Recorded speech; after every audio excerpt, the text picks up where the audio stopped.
Good morning. Today we are going to start the new article, expression for electric field intensity at a point due to dipole on the axial line. ਪਿੱਛੇ ਬੇਟਾ ਅਸੀਂ electric field intensity ਦਾ formula ਪੜ੍ਹਿਆ ਕਿਸੇ point ਉੱਪਰ due to a point charge. Now question ਬੇਟਾ ਉਸ ਤਰ੍ਹਾਂ ਦਾ ਹੀ ਹੈ, ਪਰ ਫਰਕ ਇਹ ਹੈ ਐਰਕੀ ਇੱਕ ਸਿੰਗਲ ਚਾਰਜ ਨਹੀਂ ਹੈ, ਐਰਕੀ ਸਾਡੇ ਕੋਲ ਬੇਟਾ ਡਾਈਪੋਲ ਹੈ। ਉਹਦਾ ਇਲੈਕਟ੍ਰਿਕ ਫੀਲਡ ਜਿਹੜੀ ਆ ਇੰਟੈਂਸਿਟੀ ਉਹਦੀ ਸਟਰੈਂਥ ਬੇਟਾ ਅਸੀਂ ਕਿਸੇ ਪੁਆਇੰਟ 'ਤੇ ਨਿਕਾਲਣੀ ਹੈ। ਸਾਨੂੰ ਪਤਾ ਕਿ ਡਾਈਪੋਲ ਦੀਆਂ ਬੇਟਾ ਦੋ ਐਕਸਿਸ ਹੁੰਦੀਆਂ ਨੇ, ਇੱਕ ਤੇ ਹੋ ਗਈ ਬੇਟਾ ਐਕਸੀਅਲ ਲਾਈਨ ਤੇ ਦੂਸਰੀ is called equatorial line. First of all, we are going to calculate electric field intensity at a point on the axial line. देखो बेटा, मान लो ਇਹ ਤੁਹਾਡੇ ਕੋਲ ਡਾਈਪੋਲ ਹੈ। ਡਾਈਪੋਲ ਕਾਹਦਾ ਬੰਦਾ ਹੈ? ਦੋ ਚਾਰਜਿਸ ਦਾ। ਦੋਨੋਂ ਚਾਰਜਿਸ ਇਕੁਅਲ ਵੀ ਹੈ, ਦੋਨੋਂ ਚਾਰਜਿਸ ਬੇਟਾ ਆਪੋਜਿਟ ਵੀ ਹੈ। ਮੰਨ ਲਓ ਡਾਈਪੋਲ ਨੂੰ ਅਸੀਂ ਰਿਪਰੈਜ਼ੈਂਟ ਕੀਤਾ with the help of A B, ਅਤੇ ਬੇਟਾ ਇਹਨਾਂ ਦੇ ਵਿੱਚ ਜਿਹੜਾ ਡਾਈਪੋਲ ਦੀ ਲੈਂਥ ਹੁੰਦੀ ਹੈ, ਜਿਹੜਾ ਡਿਸਟੈਂਸ ਹੁੰਦਾ ਹੈ, ਉਹਨੂੰ ਅਸੀਂ ਲਿਖਿਆ ਸੀ 2a। ਅੱਜ ਪਤਾ ਲੱਗੇਗਾ ਕਿ ਬੇਟਾ ਅਸੀਂ ਇਹ 2 ਕਿਉਂ ਲਗਾਉਂਦੇ ਹਾਂ। ਨਾ ਬੇਟਾ ਜਿਹੜੀ ਐਕਸੀਅਲ ਲਾਈਨ ਹੁੰਦੀ ਹੈ, ਪਿੱਛੇ ਮੈਂ ਦੱਸਿਆ ਸੀ ਤੁਹਾਨੂੰ ਕਿ ਜਿਹੜੀ ਐਕਸਿਸ ਦੋਨਾਂ ਚਾਰਜਿਸ ਦੇ ਸੈਂਟਰ ਦੇ ਵਿੱਚੋਂ ਲੰਘ ਕੇ ਜਾਂਦੀ ਹੈ, that is called axial line. ਇਹ ਤੁਹਾਡੀ ਬੇਟਾ ਹੋ ਗਈ ਐਕਸੀਅਲ ਲਾਈਨ। ਇਸ ਐਕਸੀਅਲ ਲਾਈਨ ਦੇ ਉੱਪਰ ਕੋਈ ਪੁਆਇੰਟ ਹੈ ਬੇਟਾ P। Here we want to calculate electric field intensity. ਬੇਟਾ ਇਹਦਾ ਜਿਹੜਾ ਡਿਸਟੈਂਸ ਹੈ P ਪੁਆਇੰਟ ਦਾ, ਉਹ ਕੀ ਅਸੀਂ ਪਲੱਸ Q2 ਲਵਾਂਗੇ ਕਿ ਇਸ P ਪੁਆਇੰਟ ਦਾ ਡਿਸਟੈਂਸ ਅਸੀਂ ਮਾਈਨਸ Q2 ਲਵਾਂਗੇ। ਇਸ ਪ੍ਰੋਬਲਮ ਨੂੰ ਹੱਲ ਕਰਨ ਲਈ ਬੇਟਾ ਅਸੀਂ ਕੀ ਕੀਤਾ ਕਿ ਡਾਈਪੋਲ ਦਾ ਜਿਹੜਾ ਇੱਕ ਸੈਂਟਰ ਮਾਰਕ ਕਰਦੇ ਹਾਂ। ਡਾਈਪੋਲ ਦਾ ਸੈਂਟਰ ਹੈ ਬੇਟਾ O। ਨਾ ਤੇ ਆਹ ਡਿਸਟੈਂਸ ਬੇਟਾ ਅਸੀਂ B ਤੋਂ ਲੈਣਾ ਇਹਦਾ, ਨਾ ਇਹ ਡਿਸਟੈਂਸ ਬੇਟਾ A ਤੋਂ ਲੈਣਾ ਹੈ। ਅਸੀਂ ਜਿਹੜਾ ਆਹ ਡਿਸਟੈਂਸ ਹੈ ਇਹਨੂੰ ਅਸੀਂ ਮਾਰਕ ਕਰਦੇ ਹਾਂ ਫਰੋਮ ਦਾ ਸੈਂਟਰ। ਇਹਦਾ ਮਤਲਬ ਆਬਜ਼ਰਵੇਸ਼ਨ ਪੁਆਇੰਟ ਜਿਹੜਾ ਹੈ ਉਹਦਾ ਡਿਸਟੈਂਸ ਬੇਟਾ ਅਸੀਂ ਲੈਣਾ ਹੈ ਸੈਂਟਰ ਤੋਂ। ਅਤੇ ਬੇਟਾ ਜਦੋਂ ਸੈਂਟਰ ਮਾਰਕ ਕਰੋਗੇ ਉਦੋਂ ਡਾਈਪੋਲ ਦੇ ਦੋ ਹਿੱਸੇ ਹੋ ਗਏ ਬੇਟਾ ਇਕੁਅਲ। ਇਸ ਕਰਕੇ ਬੇਟਾ ਅਸੀਂ 2 ਲਗਾਇਆ ਤਾਂ ਜੋ ਜਿਹੜਾ A ਤੋਂ ਲੈ ਕੇ O ਤੱਕ ਡਿਸਟੈਂਸ ਹੈ ਇਹ ਤੁਹਾਡਾ A ਹੋ ਜਾਏਗਾ, ਅਤੇ ਦੂਸਰਾ ਡਿਸਟੈਂਸ ਹੀ ਬੇਟਾ ਜਿਹੜਾ O ਤੋਂ ਲੈ ਕੇ B ਤੱਕ ਹੈ ਇਹ ਵੀ A ਹੋ ਜਾਏਗਾ। ਇਹਦੇ ਨਾਲ ਬੇਟਾ ਸਾਡੀ ਜਿਹੜੀ ਕੈਲਕੂਲੇਸ਼ਨ ਹੈ ਉਹ ਈਜ਼ੀ ਰਹਿੰਦੀ ਹੈ। ਅਤੇ ਜੇ ਬੇਟਾ ਇਹ 2 ਨਹੀਂ ਲਗਾਉਂਦੇ ਕੋਈ ਪ੍ਰੋਬਲਮ ਨਹੀਂ, ਆਨਸਰ ਸਾਡਾ ਬਿਲਕੁਲ ਸੇਮ ਹੀ ਆਏਗਾ। ਪਰ ਬੇਟਾ ਥੋੜ੍ਹੀ ਜਿਹੀ ਪ੍ਰੋਬਲਮ ਜਿਹੜੀ ਆਏਗੀ ਕੈਲਕੂਲੇਸ਼ਨ 'ਚ ਆਏਗੀ, ਕਿਉਂਕਿ ਇੱਥੇ A/2 ਆ ਜਾਏਗਾ। ਜੇ A ਲਓਗੇ ਤਾਂ ਹਾਫ ਕਰੋਗੇ ਤਾਂ A/2 ਕੈਲਕੂਲੇਸ਼ਨ ਥੋੜ੍ਹੀ ਡਿਫੀਕਲਟ ਆਏਗੀ। ਇਸ ਕਰਕੇ ਕੈਲਕੂਲੇਸ਼ਨ ਨੂੰ ਬੇਟਾ ਥੋੜ੍ਹਾ ਈਜ਼ੀ ਕਰਨ ਦੇ ਲਈ ਅਸੀਂ ਨਾਲ ਇੱਥੇ 2 ਲਗਾ ਕੇ ਚੱਲਦੇ ਹਾਂ। ਇਹਦਾ ਮਤਲਬ ਬੇਟਾ P ਪੁਆਇੰਟ ਹੈ ਜਿੱਥੇ ਅਸੀਂ ਇਲੈਕਟ੍ਰਿਕ ਫੀਲਡ ਇੰਟੈਂਸਿਟੀ ਬੇਟਾ ਨਿਕਾਲਣੀ ਹੈ। ਅਤੇ ਬੇਟਾ ਜਿਹੜਾ ਪਹਿਲਾ ਸਟੈਪ ਤੁਹਾਨੂੰ ਮੈਂ ਅੱਗੇ ਵੀ ਦੱਸਿਆ ਸੀ ਕਿ ਜਿਹੜੇ ਪੁਆਇੰਟ ਦੇ ਉੱਤੇ ਇਲੈਕਟ੍ਰਿਕ ਫੀਲਡ ਦੀ ਬੇਟਾ ਇੰਟੈਂਸਿਟੀ ਨਿਕਾਲਣੀ ਹੋਵੇ ਉੱਥੇ ਤੁਸੀਂ ਸਭ ਨਾਲੋਂ ਪਹਿਲਾਂ ਇੱਕ ਟੈਸਟ ਚਾਰਜ ਰੱਖੋਗੇ ਜਿਹਦਾ ਨਾਮ ਹੈ ਬੇਟਾ Q0, ਪੋਜ਼ਿਟਿਵ ਟੈਸਟ ਚਾਰਜ ਅਸੀਂ P ਪੁਆਇੰਟ 'ਤੇ ਰੱਖਦਾ। Now this positive test charge will experience force of attraction and repulsion according to that 2 given charges. ਉੱਥੋਂ ਬੇਟਾ ਅਸੀਂ ਇਲੈਕਟ੍ਰਿਕ ਫੀਲਡ ਦਾ ਫਾਰਮੂਲਾ ਪਹਿਲਾਂ ਵੀ ਅਸੀਂ ਡਰਾਈਵ ਕੀਤਾ। ਇੱਥੇ ਬੇਟਾ ਅਸੀਂ ਰੱਖਾਂਗੇ ਇੱਕ ਪੋਜ਼ਿਟਿਵ ਟੈਸਟ ਚਾਰਜ। ਜਿਸ ਪੁਆਇੰਟ 'ਤੇ ਅਸੀਂ ਇਲੈਕਟ੍ਰਿਕ ਫੀਲਡ ਨਿਕਾਲਣਾ ਹੁੰਦਾ ਉੱਥੇ ਰੱਖੀਦਾ ਪੋਜ਼ਿਟਿਵ ਟੈਸਟ ਚਾਰਜ। ਫਿਰ ਜਿਹੜੀ ਉਹ ਫੋਰਸ ਆਉਂਦੀ ਹੈ ਉਸ ਫੋਰਸ ਨੂੰ ਜਿਹੜਾ ਅਸੀਂ ਇਹ ਫਾਰਮੂਲਾ ਪੜ੍ਹਿਆ ਸੀ ਮੈਂ ਸਾਈਡ 'ਤੇ ਲਿਖ ਦਿੰਦਾ। E ਦਾ ਫਾਰਮੂਲਾ ਆਉਂਦਾ ਹੈ F/Q0। ਜਿਹੜੀ ਉਹ ਫੋਰਸ ਹੁੰਦੀ ਹੈ ਬਾਅਦ 'ਚੋਂ Q0 ਨਾਲ ਬੇਟਾ ਥੱਲੇ ਡਿਵਾਈਡ ਹੋ ਜਾਂਦੀ ਹੈ, ਬਾਅਦ 'ਚੋਂ ਇਲੈਕਟ੍ਰਿਕ ਫੀਲਡ ਤੁਹਾਡਾ ਆ ਜਾਂਦਾ ਹੈ। ਅਤੇ ਇਲੈਕਟ੍ਰਿਕ ਫੀਲਡ ਦੇ ਫਾਰਮੂਲੇ ਵਿੱਚ ਬੇਟਾ ਸਿਰਫ ਸੋਰਸ ਚਾਰਜ ਆਉਂਦਾ ਹੈ, ਟੈਸਟ ਚਾਰਜ ਵਿੱਚੋਂ ਕੈਂਸਲ ਹੋ ਜਾਂਦਾ ਹੈ। ਨਾਓ ਕਮ ਟੂ ਮੇਨ ਪੁਆਇੰਟ।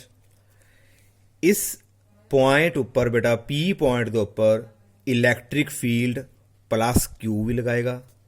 इस P ਪੁਆਇੰਟ ਦੇ ਉੱਪਰ ਇਲੈਕਟ੍ਰਿਕ ਫੀਲਡ ਬੇਟਾ ਮਾਈਨਸ Q ਵੀ ਲਗਾਏਗਾ। ਇਹਦਾ ਮਤਲਬ P ਪੁਆਇੰਟ ਦੇ ਉੱਤੇ ਦੋ ਇਲੈਕਟ੍ਰਿਕ ਫੀਲਡ ਬੇਟਾ ਐਕਟ ਹੋਣਗੇ। ਉਹ ਦੋਨਾਂ ਇਲੈਕਟ੍ਰਿਕ ਫੀਲਡ ਤੋਂ ਬਾਅਦ ਬੇਟਾ ਉਹਦਾ ਰਿਜ਼ਲਟੈਂਟ ਕੱਢਾਂਗੇ ਤੇ ਉਹ ਰਿਜ਼ਲਟੈਂਟ ਜੋ ਵੀ ਆਏਗਾ ਉਹ ਤੁਹਾਡਾ ਫਾਰਮੂਲਾ ਹੋਏਗਾ electric field intensity at a point due to ਡਾਈਪੋਲ।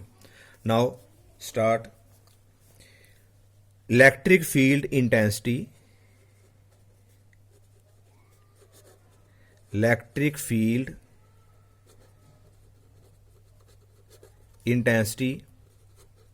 at P due to plus Q charge, due to plus Q,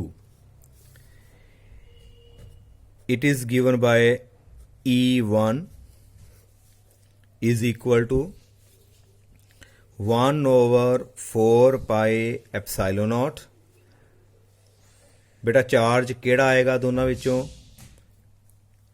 ਇਹ ਤੇ ਬੇਟਾ ਤੁਹਾਡਾ ਟੈਸਟ ਚਾਰਜ ਹੈ, ਇਹ ਵਿੱਚੋਂ ਕੈਂਸਲ ਹੋ ਜਾਂਦਾ ਹੈ। ਸਿਰਫ ਤੇ ਸਿਰਫ ਇਲੈਕਟ੍ਰਿਕ ਫੀਲਡ ਨੂੰ ਪੈਦਾ ਕਰਨ ਵਾਲਾ ਬੇਟਾ ਸਿਰਫ ਸੋਰਸ ਚਾਰਜ। ਇੱਥੇ ਆ ਜਾਏਗਾ ਬੇਟਾ Q ਡਿਵਾਈਡਡ ਬਾਏ ਬੇਟਾ ਡਿਸਟੈਂਸ ਥੱਲੇ ਆਂਦਾ ਉਹਦਾ ਸਕੁਅਰ ਕਰਨਾ ਹੈ। ਹੁਣ ਡਿਸਟੈਂਸ ਆਏਗਾ B ਤੋਂ ਲੈ ਕੇ P ਤੱਕ। ਬੇਟਾ B ਤੋਂ ਲੈ ਕੇ P ਤੱਕ ਡਿਸਟੈਂਸ ਕਿੱਥੋਂ ਨਿਕਾਲੀਏ? ਸਾਨੂੰ ਤੇ ਟੋਟਲ ਪਤਾ ਹੈ ਬੇਟਾ P ਤੋਂ ਲੈ ਕੇ O ਤੱਕ, ਤੇ ਸਾਨੂੰ O ਤੋਂ ਲੈ ਕੇ B ਤੱਕ ਤੋਂ ਵੀ ਪਤਾ ਹੈ। ਇਹਦਾ ਮਤਲਬ ਜੇ ਟੋਟਲ ਡਿਸਟੈਂਸ ਵਿੱਚੋਂ ਬੇਟਾ OB ਦੇ ਵਿੱਚੋਂ OP ਦੇ ਵਿੱਚੋਂ ਬੇਟਾ OB ਮਾਈਨਸ ਕਰ ਦਈਏ, ਇਹ ਟੋਟਲ ਹੈ ਬੇਟਾ ਤੁਹਾਡੇ ਕੋਲ OP, ਜੇ ਇਹਦੇ ਵਿੱਚੋਂ ਬੇਟਾ OB ਨੂੰ ਵਿੱਚੋਂ ਮਾਈਨਸ ਕਰ ਦਈਏ ਤੇ ਤੁਹਾਡੇ ਕੋਲ ਆਹ ਡਿਸਟੈਂਸ ਬਚੇਗਾ। ਇਹਦਾ ਮਤਲਬ ਥੱਲੇ ਡਿਸਟੈਂਸ ਲਿਖਾਂਗੇ ਪਹਿਲਾਂ ਬੇਟਾ ਅਸੀਂ BP ਦਾ ਸਕੁਅਰ, ਫਿਰ E1 equal to 1/4 pi epsilon naught Q divided by BP। How to calculate BP? Total ਹੈ ਬੇਟਾ R ਵਿੱਚੋਂ A ਮਾਈਨਸ ਕਰ ਦਾਂਗੇ, R ਮਾਈਨਸ A ਦਾ ਬੇਟਾ ਆ ਜਾਏਗਾ ਹੋਲ ਸਕੁਅਰ। ਹਾਂਜੀ ਬੇਟਾ ਕਲੀਅਰ?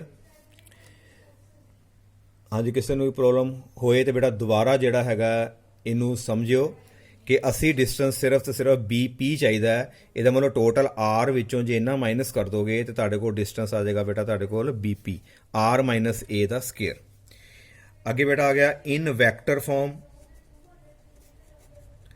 ਇਸ ਇਕੁਏਸ਼ਨ ਨੂੰ ਬੇਟਾ ਵੈਕਟਰ ਫਾਰਮ 'ਚ ਲਿਖੀਏ ਤੇ ਸਾਡੇ ਕੋਲ E1 ਉੱਤੇ ਬੇਟਾ ਵੈਕਟਰ ਪਏਗਾ equal to 1/4 pi epsilon naught। Q ਦੇ ਉੱਤੇ ਵੈਕਟਰ ਪੈ ਨਹੀਂ ਸਕਦਾ ਕਿਉਂਕਿ ਬੇਟਾ Q ਸਕੇਲਰ ਹੈ। ਥੱਲੇ ਬੇਟਾ ਡਿਸਟੈਂਸ ਹੈ, ਡਿਸਟੈਂਸ ਤੇ ਵੈਕਟਰ ਨਹੀਂ ਪੈਣਾ, ਉਹ ਵੀ ਸਕੇਲਰ ਕੁਆਂਟਿਟੀ ਹੈ। ਇਹਦਾ ਮਤਲਬ ਹੈ ਕਿ ਨਾਲ ਸਾਨੂੰ ਕਿਸੇ ਯੂਨਿਟ ਵੈਕਟਰ ਦੇ ਨਾਲ ਮਲਟੀਪਲਾਈ ਕਰਨਾ ਪਏਗਾ। ਯੂਨਿਟ ਵੈਕਟਰ ਨਾਲ ਮਲਟੀਪਲਾਈ ਕਰਨਾ ਕਿਉਂਕਿ ਇੱਕ ਸਾਈਡ ਤੇ ਵੈਕਟਰ ਹੈ ਤੇ ਦੂਸਰੀ ਸਾਈਡ ਤੇ ਬੇਟਾ ਯੂਨਿਟ ਵੈਕਟਰ ਨਾਲ ਮਲਟੀਪਲਾਈ ਕਰਾਂਗੇ। ਤੇ ਬੇਟਾ ਪਿੱਛੇ ਵਾਲਾ ਕੰਮ ਜੇ ਅਸੀਂ ਧਿਆਨ 'ਚ ਰੱਖੀਏ ਕਿ ਜਿਹੜਾ ਪੋਜ਼ਿਟਿਵ ਚਾਰਜ ਹੈ ਇਸ ਨੂੰ ਕੀ ਕਰੇਗਾ ਬੇਟਾ? ਰਿਪੈਲ ਕਰੇਗਾ। ਜਦੋਂ ਇਹਨੂੰ ਰਿਪੈਲ ਕਰੇਗਾ ਤੇ ਪੋਜ਼ਿਟਿਵ ਚਾਰਜ ਬੇਟਾ ਇਸ ਡਾਇਰੈਕਸ਼ਨ 'ਚ ਮੂਵ ਕਰੇਗਾ। ਜਿੱਧਰ ਨੂੰ ਪੋਜ਼ਿਟਿਵ ਚਾਰਜ ਜਾਂਦਾ ਹੈ ਉਧਰ ਨੂੰ ਹੀ ਇਲੈਕਟ੍ਰਿਕ ਫੀਲਡ ਦੀ ਬੇਟਾ ਡਾਇਰੈਕਸ਼ਨ ਹੁੰਦੀ ਹੈ। ਇਹ ਪਿਛਲੀਆਂ ਆਪਾਂ ਸਾਰਾ ਕੁਝ ਬੇਟਾ ਡਿਸਕਸ ਕੀਤਾ ਹੈ ਕਿ ਪੋਜ਼ਿਟਿਵ ਚਾਰਜ ਨੇ ਪਹਿਲਾਂ ਇਹਨੂੰ ਰਿਪੈਲ ਕੀਤਾ, ਜਿੱਧਰ ਨੂੰ ਇਹ ਪੋਜ਼ਿਟਿਵ ਚਾਰਜ ਆਏਗਾ ਉਧਰ ਹੀ ਉਹਦਾ ਇਲੈਕਟ੍ਰਿਕ ਫੀਲਡ ਹੁੰਦਾ। ਨਾਓ E1 ਦੀ ਡਾਇਰੈਕਸ਼ਨ ਬੇਟਾ ਜਿਹੜੀ ਸਾਡੀ ਐਕਸ ਐਕਸਿਸ ਹੈ ਉਹਦੇ ਅਲੋਂਗ ਹੈ, ਪੋਜ਼ਿਟਿਵ ਐਕਸ ਐਕਸਿਸ। ਤੇ ਅਸੀਂ ਮੰਨ ਲੈਂਦੇ ਹਾਂ ਕਿ ਪੋਜ਼ਿਟਿਵ ਐਕਸ ਐਕਸਿਸ ਹੈ, ਇੱਧਰਲੇ ਪਾਸੇ ਬੇਟਾ ਜਿਹੜਾ ਯੂਨਿਟ ਵੈਕਟਰ ਹੈ ਅਸੀਂ ਲਗਾਤਾ ਨਾਲ ਬੇਟਾ I ਕੈਪ, ਕਿਉਂਕਿ ਐਕਸ ਐਕਸਿਸ ਦੇ ਅਲੋਂਗ ਅਸੀਂ ਯੂਨਿਟ ਵੈਕਟਰ ਮੰਨਦੇ ਹਾਂ ਬੇਟਾ I ਕੈਪ। ਇਹ ਤੁਹਾਡੇ ਕੋਲ ਆ ਗਿਆ ਬੇਟਾ I cap. Now this is equation number 1. Similarly, now calculate electric field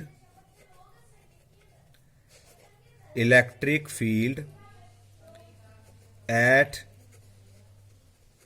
point P due to minus Q।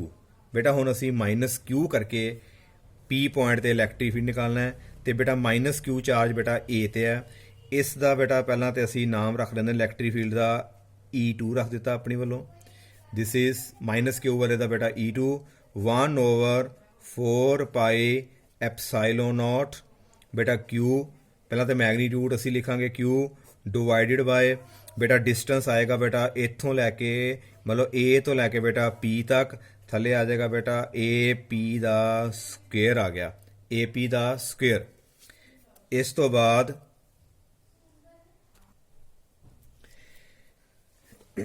Now how to calculate A P. बेटा ए तो लैके पी तक सानू डिस्टेंस चाहिए। देखो बेटा पहला ए तो लैके ओ तक साढ़े को ए हो गया, तो अगों आ गया बेटा ओ तो लैके सीधा ही पी बेटा आर, ਇਹਦਾ मतलब ए तो लैके पी तक डिस्टेंस हो गया ए प्लस आर। साढ़े को आंसर बन गया ਇਹਦਾ बेटा 1/4 पाई एप्साइलो नॉट, ऊपर आ गया बेटा क्यू, थले आ गया बेटा आर प्लस कर ਦਾਂਗੇ ਵਿੱਚ ए, ਇਹਦਾ आ गया बेटा square. This is the value of E2। ਇਹਨੂੰ ਵੀ बेटा ਅਸੀਂ ਹੁਣ ਵੈਕਟਰ ਫਾਰਮ 'ਚ ਲਿਖਦੇ ਹਾਂ। ਵੈਕਟਰ ਫਾਰਮ 'ਚ ਦੇਖਦੇ ਕਿਸ ਤਰ੍ਹਾਂ ਆਏਗਾ ਦਾ answer. In vector form, in vector form ਅਸੀਂ ਲਿਖਾਂਗੇ E2 ਉੱਪਰ ਬੇਟਾ vector is equal to 1/4 pi epsilon nought, ਬੇਟਾ ਉੱਪਰ Q, ਥੱਲੇ ਆ ਗਿਆ ਬੇਟਾ R ਪਲਸ ਇਹਦਾ ਆ ਗਿਆ ਸਕੁਅਰ। ਬੇਟਾ ਇੱਥੇ ਤੇ ਕਿਤੇ ਵੈਕਟਰ ਪੈ ਨਹੀਂ ਸਕਦਾ, ਇਹਦਾ ਮਤਲਬ ਹੈ ਕਿ ਨਾਲ ਸਾਡੇ ਕੋਲ ਇੱਕ ਬੇਟਾ ਯੂਨਿਟ ਵੈਕਟਰ ਆਏਗਾ। ਹੁਣ ਦੇਖਣਾ ਹੈ ਕਿ E2 ਫੀਲਡ ਹੈ ਕਿਹਦਾ। ਦੇਖੋ ਬੇਟਾ ਜਿਹੜਾ E2 ਫੀਲਡ ਹੈ ਉਹ ਮਾਈਨਸ ਕਿਊ ਦਾ। ਇਹ ਜਿਹੜਾ ਮਾਈਨਸ ਕਿਊ ਚਾਰਜ ਹੈ ਇਹ ਸਾਡੇ ਟੈਸਟ ਚਾਰਜ ਨੂੰ ਕੀ ਕਰੇਗਾ, ਆਪਣੇ ਵੱਲ ਅਟਰੈਕਟ ਕਰੇਗਾ, ਤੇ ਆਹ ਜਿਹੜਾ ਟੈਸਟ ਚਾਰਜ ਹੈ ਬੇਟਾ ਇੱਧਰ ਨੂੰ ਮੂਵ ਕਰਨ ਦੀ ਕੋਸ਼ਿਸ਼ ਕਰੇਗਾ। ਦਿਸ ਇਜ਼ ਯੂਅਰ E2, ਕਿਉਂਕਿ ਜਿੱਧਰ ਨੂੰ ਟੈਸਟ ਚਾਰਜ ਆਉਂਦਾ ਬੇਟਾ ਉਧਰ ਨੂੰ ਹੀ ਡਾਇਰੈਕਸ਼ਨ ਹੁੰਦੀ ਹੈ ਇਲੈਕਟ੍ਰਿਕ ਫੀਲਡ ਦੀ। ਵੈਸੇ ਵੀ ਦੱਸਿਆ ਹੈ ਕਿ ਮਾਈਨਸ ਕਿਊ ਦਾ ਫੀਲਡ ਰੇਡੀਅਲੀ ਇਨਵਰਡ ਚਾਰਜ ਵਾਲੇ ਪਾਸੇ ਹੁੰਦਾ ਹੈ, ਤੇ ਪਲੱਸ ਕਿਊ ਦਾ ਫੀਲਡ ਜਿਹੜਾ ਬੇਟਾ ਰੇਡੀਅਲੀ ਆਊਟਵਰਡ ਹੁੰਦਾ ਹੈ। ਇਹਦਾ ਮਤਲਬ ਇਹਦੀ ਡਾਇਰੈਕਸ਼ਨ ਬੇਟਾ ਲੌਂਗ ਦਿਸ ਸਾਈਡ। ਜੇ ਇੱਧਰ ਵਾਲੇ ਪਾਸੇ ਬੇਟਾ ਯੂਨਿਟ ਵੈਕਟਰ ਅਸੀਂ ਆਈ ਕੈਪ ਮੰਨਿਆ ਤੇ ਇਹ ਬਿਲਕੁਲ ਉਹਦੇ ਆਪੋਜਿਟ ਹੈ। ਇਹਦਾ ਮਤਲਬ ਇਸ ਡਾਇਰੈਕਸ਼ਨ ਨੂੰ ਅਸੀਂ ਬੋਲਾਂਗੇ ਬੇਟਾ ਮਾਈਨਸ ਆਈ ਕੈਪ, ਕਿਉਂਕਿ ਡਾਇਰੈਕਸ਼ਨ ਜਿਹੜਾ ਯੂਨਿਟ ਵੈਕਟਰ ਸਾਡਾ ਲੱਗੇਗਾ ਮਾਈਨਸ ਆਈ ਕੈਪ, ਨੈਗੇਟਿਵ ਜਿਹੜੀ ਹੈ ਐਕਸ ਐਕਸਿਸ ਅਲੋਂਗ ਆਏਗਾ। And this is equation number ਤੁਹਾਡੀ ਬੇਟਾ ਆ ਗਈ 2। This is equation number 2। Now resultant field,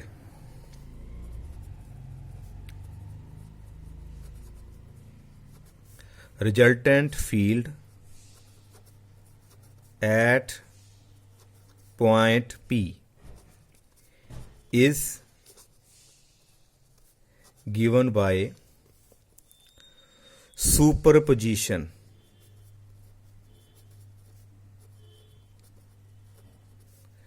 principle। बेटा ਜਿਹੜਾ सुपरपोजिशन प्रिंसीपल ਅਸੀਂ ਪੜਿਆ ਕਿ ਇੱਕੋ ਪੁਆਇੰਟ ਦੇ ਉੱਤੇ ਜੇਕਰ ਦੋ ਫੀਲਡ 3 ਫੀਲਡ ਹੋਣ ਤੇ ਬੇਟਾ ਉਹਨਾਂ ਦਾ ਵੈਕਟਰ ਸਮ ਕਰ ਲਓ ਤੇ ਤੁਹਾਡੇ ਕੋਲ ਰਿਜ਼ਲਟੈਂਟ ਫੀਲਡ ਆ ਜਾਏਗਾ। ਇਹਦਾ ਮਤਲਬ ਜਿਹੜਾ ਰਿਜ਼ਲਟੈਂਟ ਫੀਲਡ ਹੈ E, ਉਹਦੇ ਪੈਰ 'ਚ ਬੇਟਾ ਅਸੀਂ ਲਿਖਤਾ ਐਕਸੀਅਲ ਲਾਈਨ ਕਰਕੇ, it will be equal to E1 plus E2। ਇਹ ਤਿੰਨੋਂ ਜਿਹੜੇ ਬੇਟਾ ਵੈਕਟਰ ਫਾਰਮ 'ਚ ਹੈ, ਇਹਨਾਂ ਦਾ ਵੈਕਟਰ ਸਮ ਕਰ ਲਿਆ। ਹੁਣ ਜਿਹੜਾ ਇਲੈਕਟ੍ਰਿਕ ਫੀਲਡ ਦੀਆਂ ਬੇਟਾ ਅਸੀਂ ਇਹਨਾਂ ਦੇ ਵਿੱਚ ਵੈਲਿਊ ਪੁੱਟ ਕਰਨ ਲੱਗੇ ਹਾਂ। This is a resultant electric field on axial line, ਇਹਨਾਂ ਦੋਨਾਂ ਦਾ ਵੈਕਟਰ ਸਮ ਕਰ ਲਿਆ ਗਿਆ।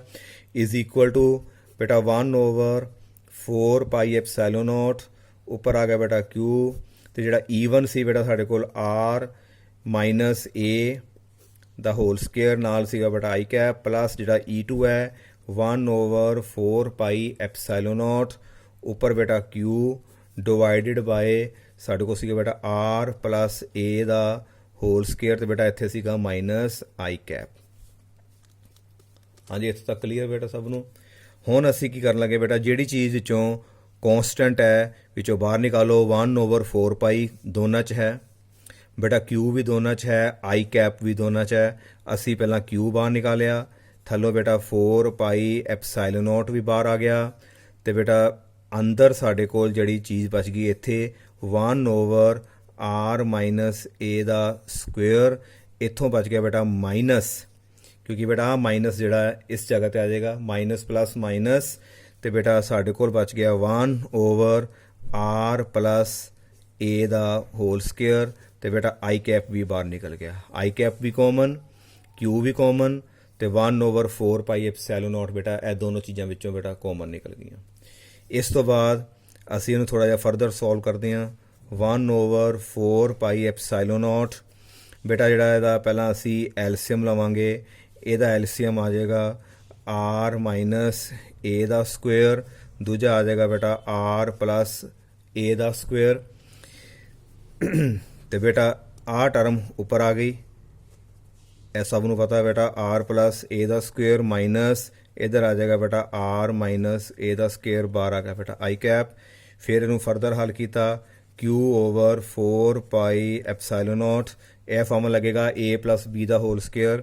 ਕੀ ਫਾਰਮੂਲਾ ਆਏਗਾ a ਸਕੁਏਅਰ, ਇਹ ਆ ਜਾਏਗਾ plus b square plus 2ab। ਬੇਟਾ ਮਾਈਨਸ ਬਾਹਰ ਮਾਈਨਸ ਹੋਣ ਕਰਕੇ ਬੇਟਾ ਇਹਦੇ ਸਾਰੇ ਜਿਹੜੇ ਸਾਈਨ ਹੈ ਨਾ a ਮਾਈਨਸ b ਦਾ ਹੋਲ ਸਕੁਏਅਰ ਦਾ ਫਾਰਮੂਲਾ ਸਾਈਨ ਉਲਟ ਹੋ ਜਾਣਗੇ। ਇਹਦਾ ਆ ਜਾਏਗਾ ਬੇਟਾ ਤੁਹਾਡੇ ਕੋਲ r square minus a square plus 2ra ਤੇ ਡਿਵਾਈਡਡ ਬਾਏ ਤੁਹਾਡੇ ਕੋਲ ਬੇਟਾ a minus b a plus b, ਇਹਨੂੰ ਅਸੀਂ ਲਿਖ ਸਕਦੇ ਹਾਂ ਬੇਟਾ r ਮਾਈਨਸ a, ਦੂਜਾ ਆ ਗਿਆ ਬੇਟਾ r ਪਲੱਸ a, ਇਕੱਠੇ ਦਾ ਬੇਟਾ ਅਸੀਂ ਹੋਲ ਸਕੁਏਅਰ ਉੱਤੇ ਪਾਤਾ, ਉੱਪਰ ਆ ਗਿਆ ਬੇਟਾ ਸਾਡੇ ਕੋਲ i ਕੈਪ। ਇਸ ਤੋਂ ਬਾਅਦ ਬੇਟਾ q/4 ਪਾਈ ਐਪਸਾਈਲੋਨ ਨੋਟ, ਬੇਟਾ r ਸਕੁਏਅਰ ਤੇ r square cancel, a square ਨਾਲ a square cancel, 2ra plus 2ra, ਬੇਟਾ ਆ ਤੁਹਾਡੇ ਕੋਲ ਬਣ ਗਿਆ 4ra ਡਿਵਾਈਡਡ ਬਾਈ ਬੇਟਾ a minus b a plus b। ਇਹ ਬੇਟਾ ਫਾਰਮੂਲਾ ਹੁੰਦਾ ਸਾਡੇ ਕੋਲ a square minus b square ਦਾ, ਤੇ ਇੱਥੇ ਕੀ ਬਣ ਜਾਏਗਾ ਸਾਡੇ ਕੋਲ ਬੇਟਾ r square minus a square, ਤੇ ਬੇਟਾ ਸਾਰੇ ਉੱਪਰ ਆ ਗਿਆ ਬੇਟਾ ਤੁਹਾਡੇ ਕੋਲ ਸਕੁਏਅਰ, ਤੇ ਬਾਹਰ ਆ ਗਿਆ ਬੇਟਾ i cap. This is a formula for axial line electric field. ਬੇਟਾ ਇਹਨੂੰ ਥੋੜਾ ਜਿਹਾ ਅਸੀਂ ਫਰਦਰ ਜਿਹੜਾ ਇਹਨੂੰ ਹੱਲ ਕਰਦੇ ਹਾਂ। ਦੇਖੋ ਥੋੜੀ ਜਿਹੀ ਮੈਂ ਇੱਥੇ ਚੇਂਜਸ ਲਿਆਉਣ ਲੱਗਾ, ਧਿਆਨ ਨਾਲ ਦੇਖਣਾ ਕੀ ਕੀਤਾ, 1/4 ਪਾਈ ਐਪਸਾਈਲੋਨ ਨੋਟ, ਇਹ ਮੈਂ q ਨਹੀਂ ਲਿਖਿਆ। ਅੱਗੇ ਕੀ ਕਰਨ ਲੱਗਾ, ਦੇਖੋ ਬੇਟਾ q ਮਲਟੀਪਲਾਈ ਆ q ਆ ਗਿਆ ਬੇਟਾ। ਦੇਖੋ ਬੇਟਾ ਜਿਹੜਾ 4 ਹੈ, 4 ਨੂੰ ਲਿਖ ਲਿਆ ਬੇਟਾ 2 into 2, 2 into 2, ਇੱਕ ਤੇ ਬੇਟਾ ਸਾਡੇ ਕੋਲ ਆ ਗਿਆ 2a, 2a ਇਕੱਠਾ ਕਰ ਲਿਆ, ਇਹਨੂੰ ਇੱਕ ਬ੍ਰੈਕਟ 'ਚ ਮਲਟੀਪਲਾਈ ਹੈ ਬੇਟਾ ਸਾਰਾ ਹੈ। ਫਿਰ ਨਾਲ ਬੇਟਾ ਸਾਡੇ ਕੋਲ ਬਾਹਰ ਜਿਹੜਾ ਬਚ ਗਿਆ 2 ਤੇ ਆ ਚਲਾ ਗਿਆ, ਇੱਕ 2 ਸਾਡੇ ਕੋਲ ਹੈਗਾ, ਤੇ ਨਾਲ ਬੇਟਾ r ਆ ਗਿਆ, ਆ a ਬੇਟਾ ਇੱਥੇ ਲਗਾ ਲਿਆ, 2a ਤੇ ਨਾਲ ਬਚ ਗਿਆ ਬੇਟਾ 2r, ਤੇ ਡਿਵਾਈਡਡ ਬਾਏ ਇੱਥੇ ਬੇਟਾ ਉੱਪਰ ਹੈਗਾ i ਕੈਪ, ਡਿਵਾਈਡਡ ਬਾਏ ਆ ਗਿਆ ਬੇਟਾ r ਸਕੁਏਅਰ ਮਾਈਨਸ ਸਾਡੇ ਕੋਲ ਆ ਗਿਆ a ਸਕੁਏਅਰ, ਤੇ ਸਾਰੇ ਦੇ ਉੱਪਰ ਆ ਗਿਆ ਬੇਟਾ ਹੋਲ ਸਕੁਏਅਰ। ਬੇਟਾ ਅਸੀਂ ਪਿੱਛੇ ਪੜਿਆ ਸੀ either charge multiply by dipole length. ਬੇਟਾ 2a ਕਿਉਂ ਕੀਤਾ, ਕਿਉਂਕਿ ਸਾਡੀ ਡਾਈਪੋਲ ਦੀ ਲੈਂਥ ਹੈ 2a। ਚਾਰਜ ਨੂੰ ਜਦੋਂ ਡਾਈਪੋਲ ਲੈਂਥ ਨਾਲ ਮਲਟੀਪਲਾਈ ਕਰਦੇ ਹਾਂ ਤੇ ਤੁਹਾਡੇ ਕੋਲ ਬੇਟਾ ਆਉਂਦੀ ਹੈ ਡਾਈਪੋਲ ਮੂਵਮੈਂਟ, ਜਿਹਨੂੰ ਅਸੀਂ ਬੇਟਾ p ਦੇ ਨਾਲ ਡਿਨੋਟ ਕਰਦੇ ਹਾਂ। ਇਹਦਾ ਮਤਲਬ ਸਾਰੀ ਜਿਹੜੀ ਚੀਜ਼ ਹੈ ਇਹਦੀ ਜਗ੍ਹਾ ਤੇ ਬੇਟਾ ਬਣ ਜਾਏਗਾ p।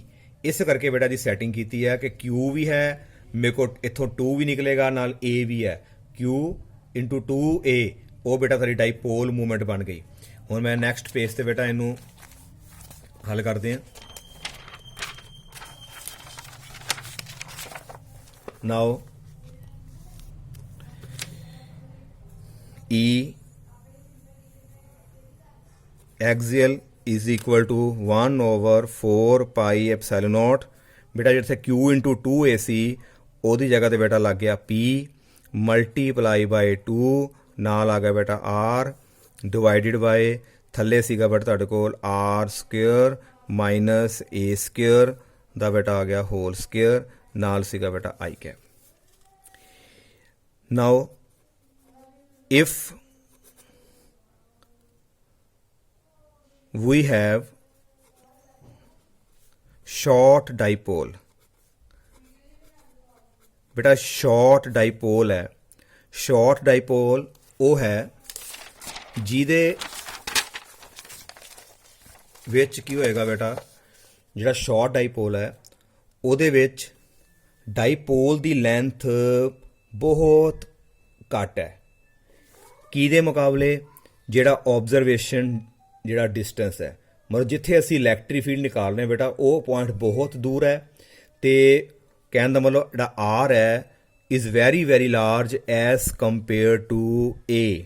ਜੇ ਡਾਈਪੋਲ ਦੀ ਜਿਹੜੀ ਲੈਂਥ ਹੈ 2a ਜਾਂ a ਕਰੋ, ਇਹਦੇ ਮੁਕਾਬਲੇ ਜਿਹੜਾ ਸਾਡਾ r ਬਹੁਤ ਜ਼ਿਆਦਾ ਹੈ। ਇਹਦਾ ਮਤਲਬ ਜੇ ਡਾਈਪੋਲ ਛੋਟਾ ਹੋਏਗਾ ਤੇ a ਬਹੁਤ ਸਮਾਲ ਹੋਏਗਾ, ਤੇ ਅਸੀਂ a ਨੂੰ ਬੇਟਾ ਨੈਗਲੈਕਟ ਕਰ ਦਾਂਗੇ ਐਜ਼ ਕੰਪੇਅਰ ਟੂ r। ਜਦੋਂ dipole is very very short, ਉਹਦੇ ਵਾਸਤੇ ਬੇਟਾ ਕੰਡੀਸ਼ਨ ਕੀ ਬਣੇਗੀ? If the dipole is short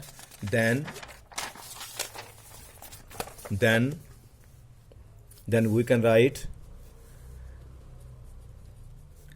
r is greater than a। ਬੇਟਾ r ਜਿਹੜਾ a ਤੋਂ ਬਹੁਤ ਜ਼ਿਆਦਾ ਹੋਏਗਾ। ਜੇ r greater than a ਹੈ, ਇਹਦਾ ਮਤਲਬ r square greater than a square. ਤੇ ਬੇਟਾ r ਸਕੁਅਰ ਵਿੱਚੋਂ ਜਦੋਂ ਮਾਈਨਸ ਵੀ ਕਰੋਗੇ a ਸਕੁਅਰ ਨੂੰ, ਤੇ ਉਹ ਅਪਰੋਕਸੀਮੇਟਲੀ ਬੇਟਾ ਤੁਹਾਡੇ ਕੋਲ ਜਿਹੜਾ ਆਏਗਾ is equal to r square.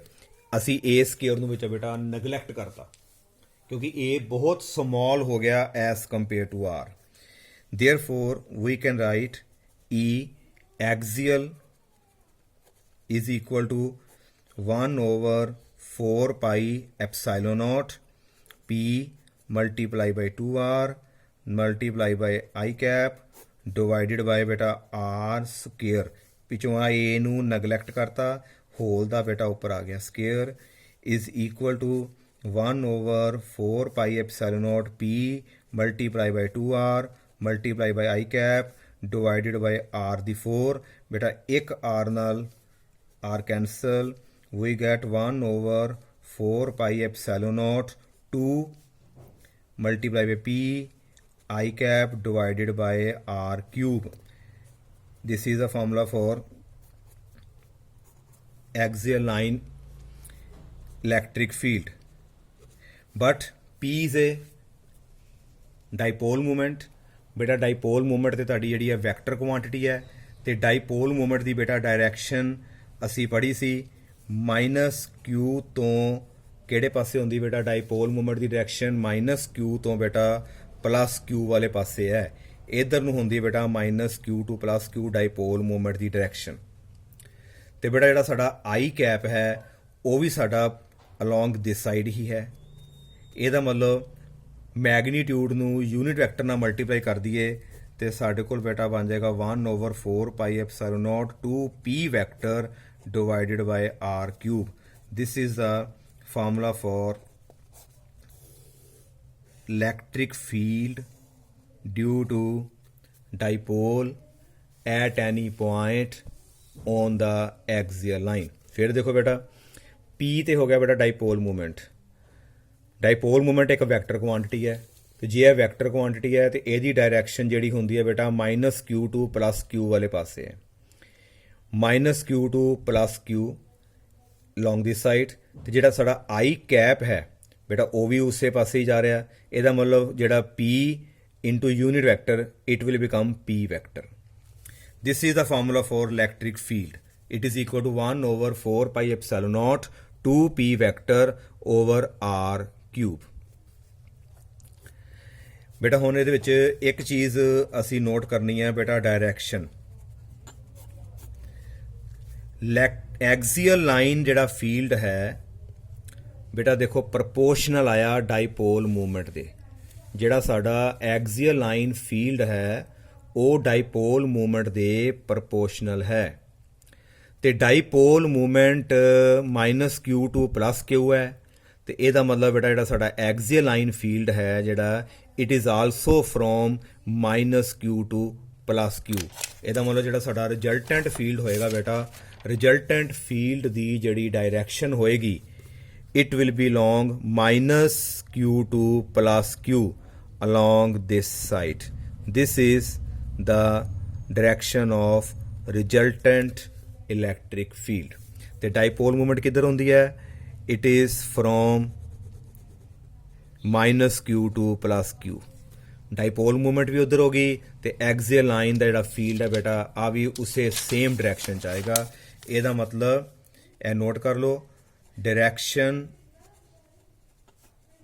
of axial field is same as that of